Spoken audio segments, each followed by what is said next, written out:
The Newcastle Red Hurricane hosted the Highland Golden Rams this past Friday night at Taggart Stadium, and to say the least, it was a battle.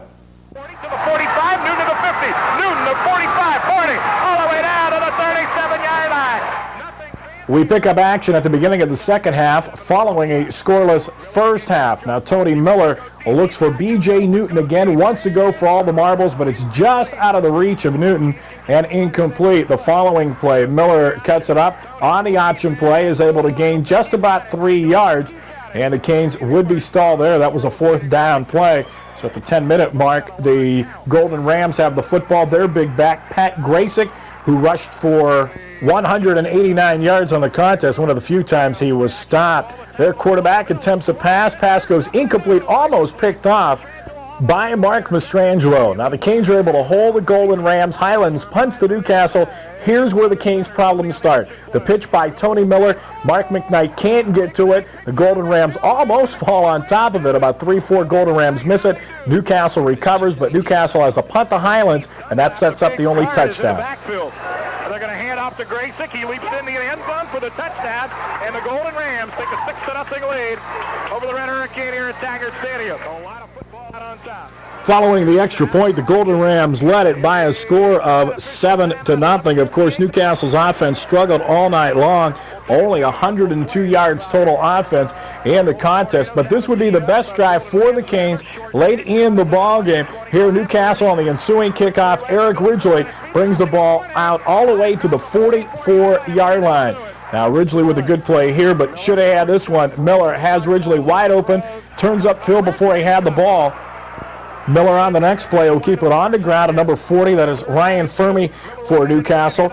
Carries the ball right there, picks up a first down for the Canes. Now 3 plays later, it sets up a crucial fourth down. Tony drops back to pass. This time has time.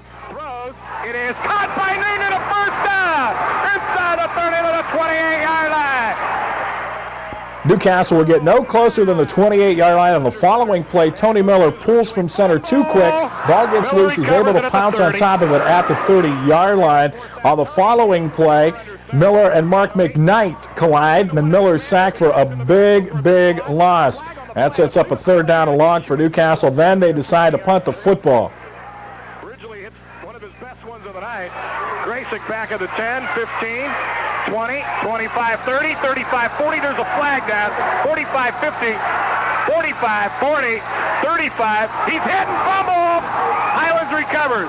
But Even though that punt was called back, the Golden Rams were able to run out the clock, win it over Newcastle by a final score of 7-0. And head coach Lindy Laurel knew all week that it would be a tough ball game for his Canes.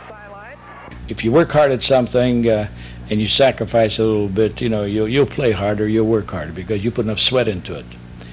And of course, we just have to find, you know, some people that maybe they needed this game. Maybe they, maybe they thought they're going to walk out there and Highlands are going to go home. You know, I tried to tell them all week that they were going to be a tough ball club, you know.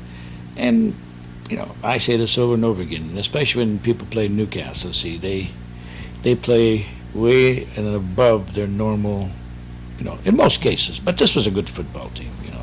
The problem is we have a lot of inexperienced guys, really guys that are still moving around, finding positions, but it's a situation where we're just going to continue to learn, and I think we can continue to get better if we get the response from the kids. Friday night, the Canes have their final tune-up before their league opener against Montour as they travel to Indiana to take on the Little Indians. Stay tuned.